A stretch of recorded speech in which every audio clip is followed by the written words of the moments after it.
Episode 3 of The Modern Creative is live. Raphe dog, what's going on with you, bro? How you doing? I'm good. Waking up. Yeah, this is pretty early for you, even though it's 11 in the morning. I know you're a night owl. What's in your mouth, man? I had hair in my mouth, bro. My hair is a little crazy sometimes. I guess so. So, man, what's up, Raphe? We're not going to do a crazy introduction on you, but just briefly describe who you are and what you do for a living. So, name's Raphe Valdez. I'm a director and photographer with an emphasis in fashion, action sports, and yeah, I think that's a pretty. That's good. pretty much your big two niches. I mean, you do a variety of work, especially when you work with me, from corporate to weddings, event shooting as well. Yeah. But like your go-to for sure is the fashion world, and yeah, dude, your shit is dope.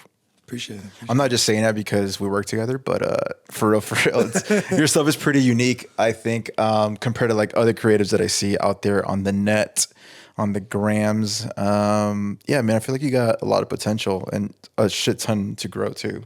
Yeah, it's just getting started. I'm excited to see what this year has. Last year was a pretty big year, especially in the fashion world, compared to 2021. So 2023 should be. Want to do a little quick life recap of what you've been up to in the last year? Last year I got to do a little bit more traveling than I have done before. Got to go to Europe for a whole month. Got hired by a friend of mine, Billy Perry, who's a YouTuber outside of from New York City. What does Billy Perry do? So he's a professional BMX rider. So Gotcha. he does vlogs. He's one of those OGs that got a lot of like views and whatnot from doing POV stuff, BMX wise. Like GoPro on the GoPro okay. originally, and now he just recently signed to Insta360, which is really cool. Sweet. So shout out to Billy. That's my guy. Nice. So you did some Europe stuff with Billy, and Yeah, I feel like you were gone a lot last year. Yeah, so we were in Europe for a whole month. We were in Estonia and then Paris. And then I actually went to Athens afterwards. But it was really cool to be in Paris because we were there for Fashion Week. So I got to meet up with my friend Nigel Sylvester, and we got to go to the kids' super fashion show. I got to shoot him a little piece for Louis Vuitton. Some light. And then also shot a piece for Loewe. Not sure exactly how to pronounce it, but they're a Spanish brand for... We shot a piece, Billy and I, for them in Paris. And yeah, it was just a good time. Nice. And you just came from, well, not just came from, but like last year, you were also in Portugal. Yeah, so I was in Portugal end of last year in November. We were actually in Madeira, which is an island off of... It's CR7 Africa. Island, by the way. CR7 Island. They love that, man. So I was there for 11 days shooting my good friend of mine, Brad Sims. What does he do? So he's a professional BMX rider, but in the last year and a half, he also switched over to riding mountain bikes too, which is super cool. There's not a ton of BMX riders that do that. I didn't know he did BMX prior. I thought he was into the mountain bike. He's one of the OGs. Like, he's crazy. He's amazing. It's actually really cool. His story's amazing because he's an older rider. He's in his mid-late 30s, and he just finally got I would say his biggest break. Because before he was one of the big dogs, but now he's even more so up there. So even in his mid-late 30s, he was able to be BMX pro rider of street in 2021, I believe. Yeah. So that was pretty cool. Nice. So now we were out there in Madeira shooting for 11 days, some mountain bike content. Got some good reach out of the content that we made. So Yeah, I saw some of specifically the drone shots that you would show me. Him going down the mountain and you capturing that. Before we get into all that stuff, this for the nerds out there, the gear nerds. Let's talk about gear and what is it that you're rocking in 2023. So I actually just upgraded Oh yeah, everything. I told the viewers already, but go ahead. I went crazy. So I got a not a brand new A1. I got it refurbished. Might as well. Don't matter. Doesn't matter. It basically looks brand new, so I'm not worried about it, and it works great. So I got a Sony A1. Mainly been rocking a 16 to 35 G Master. That's also brand new to me. Choo. Super stoked on that. A Sigma 50. I definitely want to upgrade that to a G Master though soon. Trade it in or something. All right. Might as well. And then a Sony 85, bread and butter. And that's your day one lens, right? That's day two actually, because before that I was rocking a Tamron 17 bit 28. So I just upgraded that one. And then, but my 85 is just, it's my Yeah, baby. you can't. Love that lens. Yeah. And then other than that, Drone, drone on Mavic Air 2, not the S, just the 2. just the 2. Gotcha. Yeah, Mavic Air 2. Gimbal, I just got an RS3 Pro. Love that thing. Sheesh. Thing is cozy. And then photo-wise, I just got my first flash, which is a Godox 8200. Okay. Love that thing. I just used it yesterday in direct sunlight. It was perfect. Really? I loved it. Nice. To be fair, I was like Is that the one half where in the shade, half in the light, but it was... I don't know much about flash photography? Is that the Godox one that you're saying? Is that the one where you kind of like you could put it in your hand and kind of like shoot out kind of Yeah, thing, you could. or do you So- attach it to the cold shoe? You could do both. So I put it, it's a bigger one. So usually you put it on like a C stand or something. Or like Oh, okay. You got it in a this C thing. stand. Yeah. So it's Gotcha. a bigger one, but it's also one that like technically you could hold with your hand. Because it's a speed light. So it's pretty small. It's like this big. Right. It's a little brick. Gotcha. Yeah, I always think of I'm not sure if you're familiar with his work. He's a local creative as well, Adrian the photographer. A lot of his BTS he shows is literally just him holding the camera and holding a flash, and I'm not sure if it's the Godox or something else, and he just kind of like directs it with his other hand, kind of do it, and his shots look amazing. So I wasn't sure if it was the same system or not. Oh, okay. I actually have a friend. He shoots film photos. He has a film camera like that, but it's connected to by like one of those wires, like the coil wires, and so it's like connected up top, and he like shoots photos like this. It's kind of crazy. It's the first time I'd ever seen that. Yeah, I don't know if I'd want to go the wire route. I feel like 2023 using a wire still That's it's what kind I'm of funny. saying. But I guess for that Hey, filmic look, you got to do what you got to do. Hey man, if it's not broke, don't fix it. So Raphe, we've been working for the last, I want to say 3 years together. 2-3 years. 3 years, something like that. And our story is pretty cool because like you had reached out via Instagram, I believe, and I think you were following me, and then I for sure knew I wasn't following you back. Not to be a stunner or anything, but No, you're I just cool, knew I guys, wasn't. cool. But like part of that reason, I bring that up because like you would DM me and you would ask me like questions, like beginner questions, and I thought it was pretty cool because I didn't see myself as like a teacher or something like that. And so you would send me DMs, you would comment on my stuff, and so your name keep popping up to the point where it's like, all right, this guy clearly fucks with me, and then you're a local creative as well. I went to high school with your sister too. Oh, yeah, that's And kinda crazy. so I give the Small follow world. back and whatnot. And then you had mentioned like, yo, man, if you like need some extra hands, I think you were just starting off. It had to be. Yeah, I actually just started. So I've been shooting for years, just BMX, but it's like it wasn't anything crazy camera related. It was a camcorder. But I finally actually started picking up and learning in 2019. So Yeah. So you reached out. If you ever need some hands or anything like that, like I'd love to be there to provide some help. You even said like no pay is necessary, which I think is pretty cool. Not that I'm trying to take advantage of free labor, but it's okay. and so I did have like a big shoot that we did in Malibu. And that's when that's I'm right. like, I was like, hey, well, I'm going to need some hands to help me out with like setting up tripods, the little piece of shit lights that we had. I think we used your lights actually. Probably. Yeah. That day was kind of funny too. Oh yeah. We could talk about that too. So yeah, like we met on our first ever shoot. He came to my place. We drove to Malibu, and then we were having breakfast prior to the shoot. And so I was trying to get to know him a little bit better there during breakfast. I'm like, hopefully this is a good fit on my biggest freaking gig at the time. And yeah, we ended up shooting, and I think we got along pretty good for the most part. You're very easy to work with. A lot of room to grow. But hey, we all do. There's always room to grow. And then the typical, at the time I didn't know Raphe, but the typical Raphe moment happened where he locked the keys in the car and we needed specific equipment that was in that car. Yep. And the funny thing is I swear things like this only happen when I'm with you. You're like a bad luck charm, I swear. Is it because like I'm on edge too much and Yes. like So I you gotta put me be on edge I'm like so I walking can on sell it. eggshells? Well, that's the thing. Like I know how I am. Like I want things to be perfect. This all goes back to like football years, man. Like Coach Campbell, like really got the whole like discipline on tack and like the whole like being on time, you're late, being early is on time. And we've had our moments where we're like, I mean, with for working for so long, like shit like this does happen where you and I will like bump heads. Yeah. And I hate using the term like alpha, beta, and all that good shit. But I mean, honestly, I think we're two like alphas, so we kind of like bump heads naturally, and especially as creatives, where we're like, is it safe to say that creatives are pretty emotional Yeah. for the most part? I mean, or sensitive? You can even look at it at the like the idea of like, let's say, I don't know, like somebody steals your work and you get all, I don't know, like Get things all like sideways. that. Or like you do some free work and somebody doesn't tag you, or you get paid and somebody doesn't tag you, and you're like, why aren't they tagging me? So like, bro, it's if you got paid. I am So a what? firm believer of that. If you get paid, you don't have to freaking tag or anything like that. And I let people know that too from the beginning when I work with people. Like, hey, like, don't feel you're paying me, so you don't have to tag me. But if you do, hey, that's even cooler. But like, I'm not gonna hold you accountable with it. But if it's free work, you best believe better get credit everywhere. Exactly.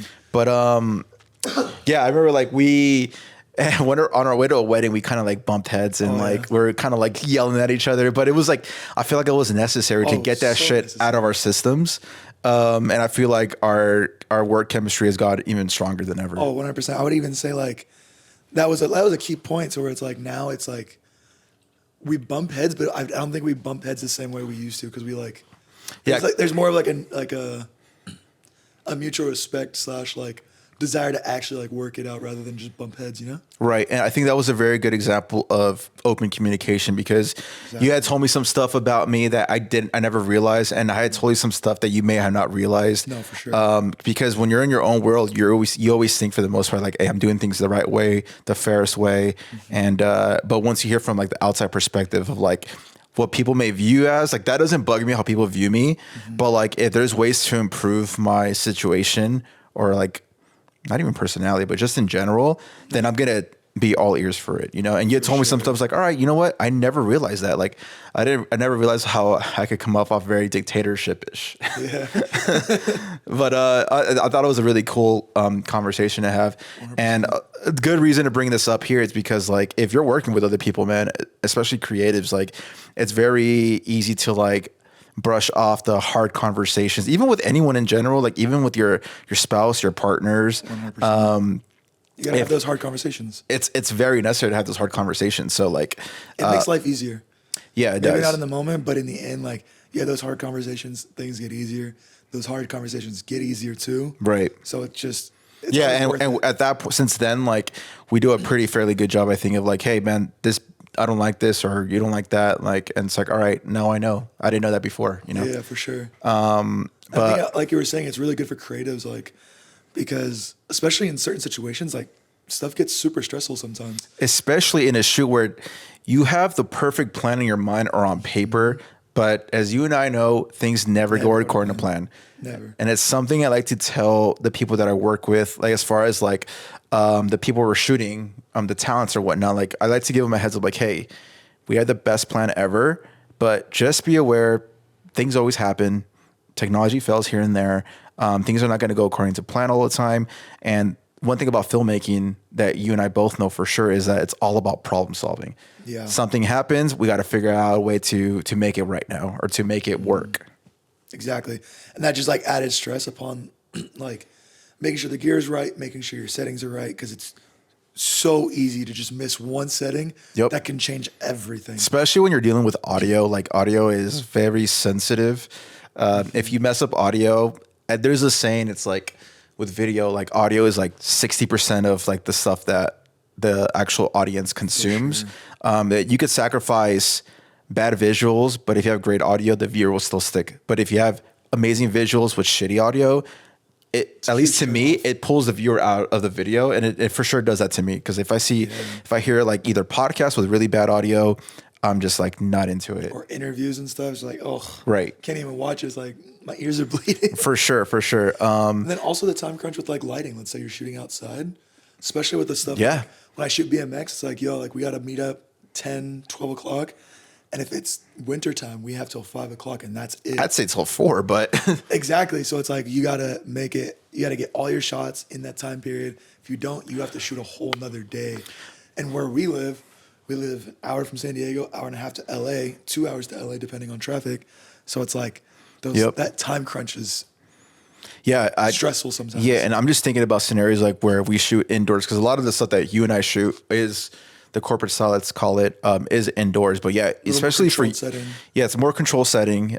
You are outside, so you are playing with Mother Nature's rules, and you got to abide by those laws. And so it's hard to stress that. Is it hard for you to stress the people you work with as far as talents goes? Like, hey man, we got to get this. We need to start at this time because once that sun peaks, it's not the most flattering look, especially in video. And then from there, we have a solid 4 hours left until it starts sunsetting.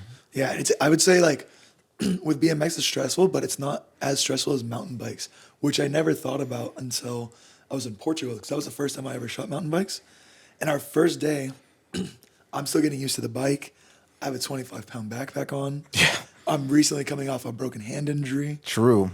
I'm still jet lagged from flying there. Did you shoot immediately the next day? Like once you guys landed? When I landed, I slept that day, and the next morning, 8 a.m., we woke up to go shoot. But that first day, we're shooting golden hour, and then he's like, hey, like this is a long trail, and we have to ride back.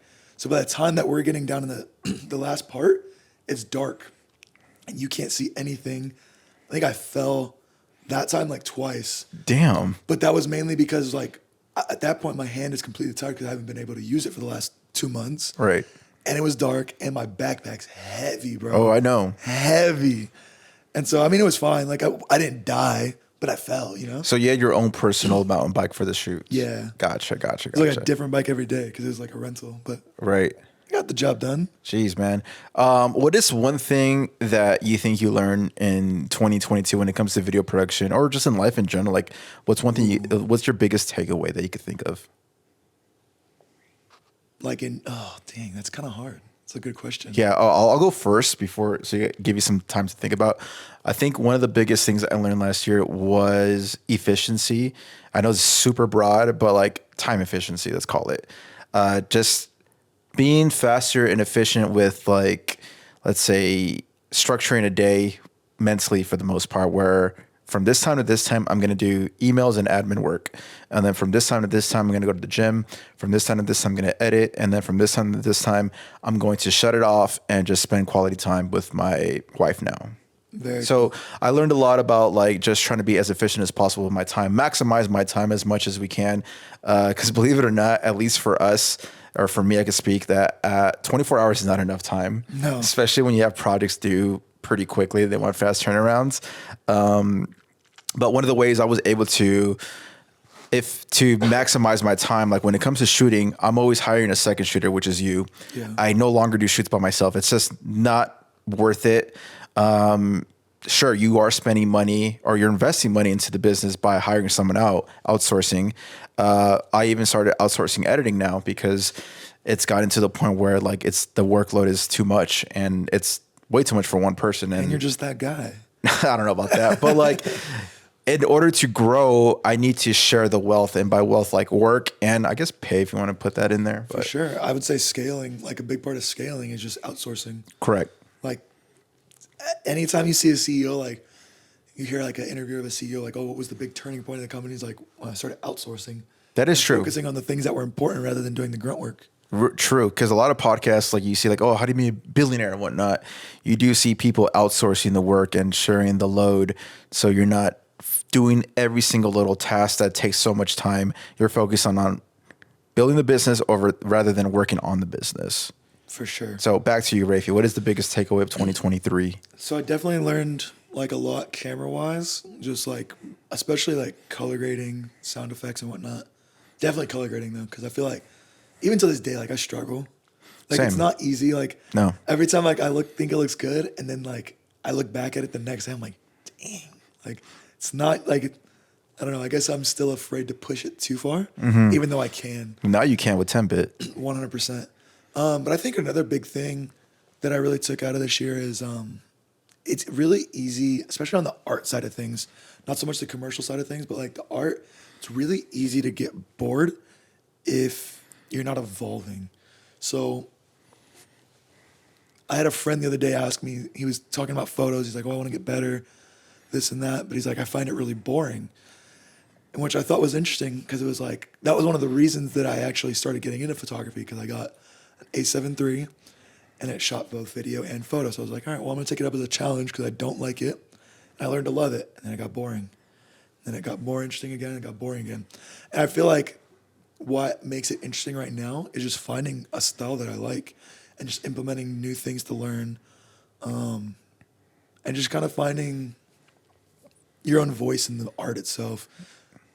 Yeah, for sure. And a lot of the stuff that you've been pushing lately, by the way, I'm loving that you're finally posting, because 2022 felt like you were posting once a quarter, if not twice a quarter. But 2022 wasn't too bad. I went towards the tail end, you started picking up. It was like in like streaks. So like the beginning of the year for like a month, I was posting twice a week, and in the summer like twice a week, and at the very end like twice a week.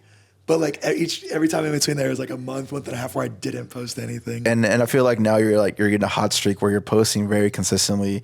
And you and I have done shoots together. We would do photos of each other and whatnot. Yeah. On the most recent stuff, like I do like your fashion taste. It kind of has like that futuristic taste, like flair to it, with where you play with like neon colors and whatnot. And you have a nice little twist, man. It's pretty sick, man. And I hope you continue doing that. No, for sure. That's funny you mentioned the futuristic. That's like one of like my big inspirations. Like I love cyberpunk stuff. So like Blade Runner, I love that movie. Dune, Sick. Love that movie. Just anything futuristic. Like I'll go on Netflix and just type in like futuristic or cyberpunk, and just whatever comes up, I'll watch it. And I just like, I don't know. I love that aesthetic, and I would love to like eventually direct a movie like futuristic, like with a futuristic vibe to it.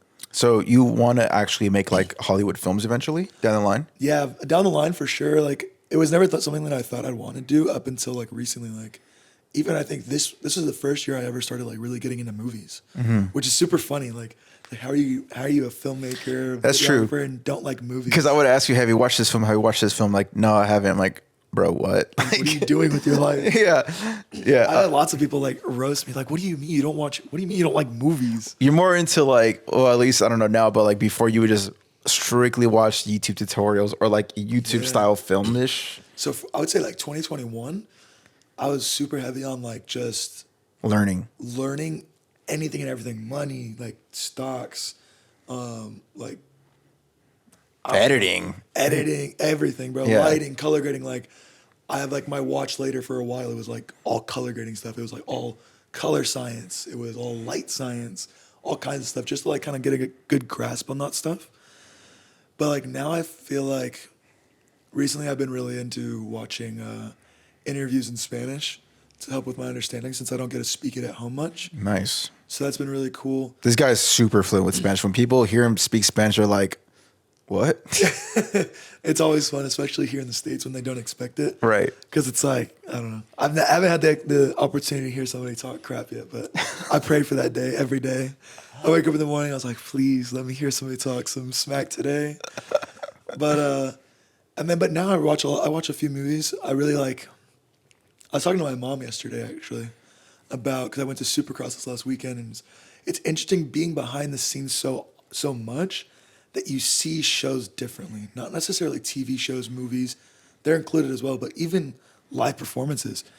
It doesn't seem as much of a show, if that makes sense. Because I look at all the production, I see all the moving pieces, and it doesn't necessarily ruin the magic, but I see it kind of does. It kind of ruins the magic. You know what I mean? Because even when I watch a film or a TV show, I'm noticing little mistakes, like editing mistakes that I see all the time. Literally, I walked into the house last night. My parents were watching a movie. First thing I noticed, there was a speck on the sensor on the bottom right. I'm like, wow. Even Kristen's getting to the point where like she recognizes some stuff because she's in my world as well. And like yesterday, we were watching The Last of Us episode 2, and I think like one of the shirts didn't match the second scene, and they were like driving. He got out the car, and the freaking shirt changed out of nowhere. But yeah, stuff like that does. It sucks because it kind of like, I just want to be in the world and not think about the production, because constantly thinking, I'm like, dude, that lighting is sick. That's what I'm saying. That shot is fire. That frame is so unique and interesting. Sometimes like, yo, you tried way too hard with that shot. Yeah, you could tell when someone's trying to go too artsy with it. Yeah, I saw one the other day. It was a one take, and I was like, why did you shoot that handheld and go back and forth so many times? Like you could have just put it on a dolly and like moved one time, and it would have been just as good. But it also depends on like the vibe of the film or the show that you're watching. For example, like The Last of Us is like a zombie show. It's supposed to be like sort of scary, and it's like a post-apocalyptic world. all the shots are handheld shots. And I even did some Really? research on it because I noticed like even the quote unquote still that could be a tripod shot of two characters sitting down, it's still a handheld. You can see that little shake, but it's supposed to keep that intensity of like, yo, anything could happen in this world. Got it. So a lot of it is on purpose. So sure. it's something just to think about. Like I like tripod shots. I like gimbal shots as well. But certain scenes, I want some handheld stuff as well. So I'm a huge movement guy. Like, same. like I have to have some kind of movement. Like even if you like watch any of my work, if I have a still shot, Keyframe. I'm adding a zoom, bro. Yeah. Like apparently, I learned this. I don't know if it's like an actual thing, but on Splice, the iPhone editor or it's like a phone editing app. Okay. The zoom when it's like a still shot is called a Ken's Burns. It kind of is because I think the Ken Burns like when you have the photo and it kind of like a Persian zoom, like a digital zoom. it. So But I didn't know how to name it. I saw that. yeah, That's it's like why I was an okay, old that's school crazy. like editing thingy majig. Yeah, I love my zooms. Let me tell you. Do you have big plans for 2023? I know you and I talked about this in the last episode where I don't like to talk about too many goals because I don't want to look the clown and not do it. Sure. I see, again, I'm reiterating what I said already, but a lot of people say the things they want to do. Even filmmakers that I know, photographers, videographers, they say they want to do a bunch of stuff and they just never do it. And I never want to be that person. Like, No, 100%. so you and I have, because it's too easy to be that person. right. It's like, it's cheap dopamine, like I said. We have big plans for this year. We are, I guess you could call it technically in a pre-production stage of something that we want to do together. For sure. And we'll definitely bring it up in the future when we're getting closer to shoot, closer to post-production, and then closer to premiering. But that is just you and I. What do you got working on in 2023 by yourself, or as far as your own personal brand? So for my personal brand, I'm definitely working more on shooting a lot of personal content because I want to definitely go more into just being a personal brand, not necessarily just a shooter and a director, photographer, whatever. I think it's very important to do that, put face in camera, which is why I'm doing this podcast. Yeah, no, I love it. And I've been enjoying it, especially it's been becoming easier since like last year. I finally got into a rhythm of going to the gym, getting more fit, just getting like You definitely more shed confident. some weight, man. No, for sure. And then beyond that, just like being in front of a camera definitely helps a lot, especially like doing it consistently, seeing like what you don't like, and just seeing like, you know, like I do look good, whatever. That's helped a lot. So I'm definitely working more on my personal brand this year. And then just working more on bringing my ideas to life. I have way too many good ideas that I haven't executed. Have you put those ideas in pen and paper, or do you just I there are put just them in my ideas that you're notes. never gonna delete in your mind? I put them in my notes app. It's just I feel like my biggest setback is finding models because I don't know a ton, but that's obviously changing, and it's just a thing that I have to like. You could just need to start reaching literally out to just people. put like LA models hashtag, and then you can just reach out right there. I think it's For fairly sure. simple, but they charge. You know, it's a whole different That ballgame. and then also like just trying to find the right look because it's like for certain videos, it's like oh I have this person, but they don't match the vibe, or like just like scheduling with people, money involved for like let's say like oh I need to rent a car, or I need to rent a light. Oh I want some night drone footage, but so we're gonna need a drone team or something to come out and shoot Right. it. Just Vice spending on versa. production is coming Like from a one, studios, Right. all kinds of stuff. and that all adds up pretty quickly. sure. Like a studio will cost you what $300 for a few hours. Certain equipment will cost you $50. It doesn't sound like a lot, but when you add up the whole production value, all of a sudden you're like a grand down. If And not if it's more. personal content, like you're not necessarily making any money off of this, unless it's sponsored brands. But yeah, Or even more, especially with fashion stuff, because sometimes you have to style them. So it's like you have to go out and buy the clothes. You got to set up the clothes. makeup Or- artist. So you have to get a makeup artist. stylist in you general. have to hire a stylist possibly, unless you do it yourself. I do a lot of styling myself, but it's like being the shooter, director, editor, a lot of stylist. tasks. It piles up really quick. Yeah, and then it's like you forget like what the main objective of the shoot is. So, and like I know you had mentioned before that you want to be more on the director side rather than being a camera op. And I've told you, and I love holding the camera. I love framing. I don't like to direct as much. Where that's why you and I work pretty well, because you'll see some stuff that I don't see, and I'll see some things that you may not see. As far as like I love the technicalities. I love I guess, technicalities. I love playing with settings. I love figuring things out when it comes to the camera. And you see certain things, I'm like, oh, bro, I never saw it like that, and it works out pretty good. No, it does. I think it's a great team. Yeah, and it's part of like, it's what comes natural to you, which is directing. Yeah, right now you have to hold the camera, and I still think you enjoy it. But like, sure. I think I could see you just literally in the back, just like overviewing the entire set and be like, all right, I want to do it this way. Yeah, that's definitely the goal. I want to get there at some point, whether it's like lookbooks for fashion brands or a movie. I definitely want to get there at some point. Yeah, man, that'd be pretty cool, man, to do. I had a brain fart right now. Happens. It happens. What do you got going? Oh, I know you mentioned your health right now. How's that transition to the work? Like, do you feel like you could last a lot longer out in the field, especially holding 20-pound backpack, a gimbal plus camera that weighs probably like 6 pounds? No, for sure. It's definitely a lot easier. Definitely a lot easier. I don't know. Yeah. I just feel better, have more energy. Plus, like, your confidence also goes up too. Yeah. And like with confidence, you're just more outgoing. So it's more fun to work with clients. I just like talk to people. It's easier to network and whatnot. Right. Speaking of network, man, you've been doing a lot of like social events, whether it's like going out to the clubs, but you are working. Yeah. Or even doing like, you went to the motocross thing. I think you were working as well. Yep. Like, how has that been, like, just shaking the right hand and having them open doors for you? Like, It's honestly crazy to see how like connections work.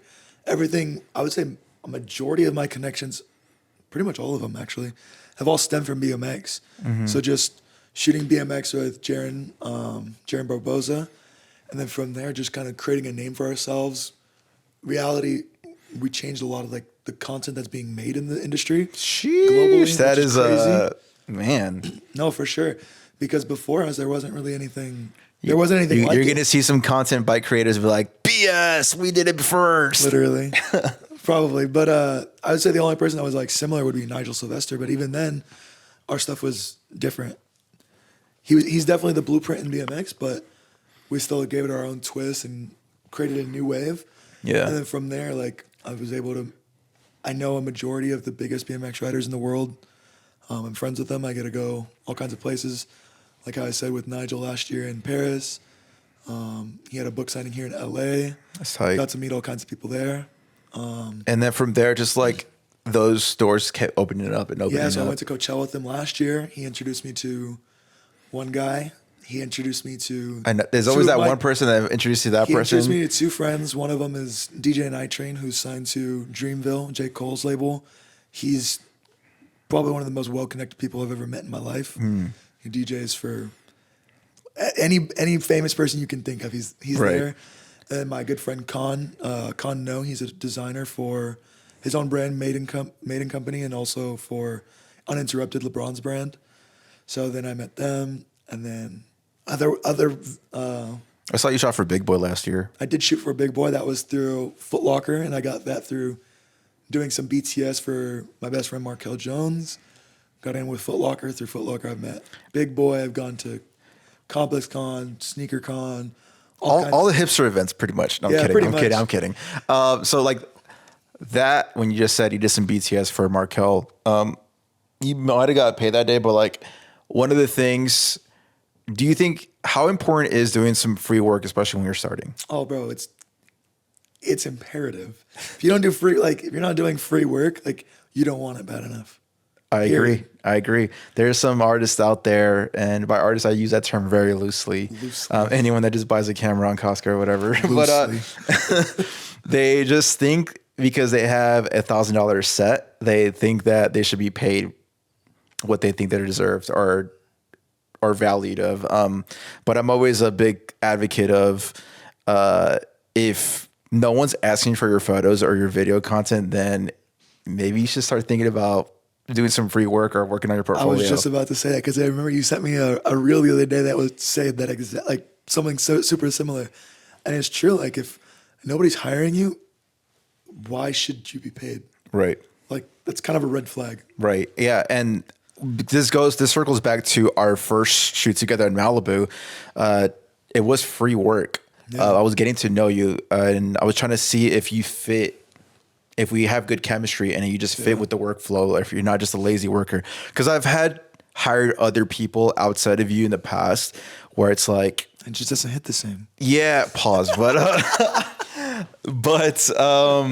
yeah, there are some things where it's like, bro, like I'm hiring you, like fucking work, or some people that are just like don't have the correct manners, or they're a little too ratchet or something, or they just don't know they just don't know how to dress a part. It's like, bro, like with you, like you're a coachable person where we had conversations like, hey man, for these kind of shoots, we're gonna wear this kind of uniform. For this kind of shoot, a little bit more loosely, you could come in your Birks or whatever. I'm dead. And so you did a lot of free work, and then to the point where it's like, all right, now I'm at the point where I could afford to pay someone, and I feel like I've done a pretty decent job of like paying you as far as our 100%. work and whatnot.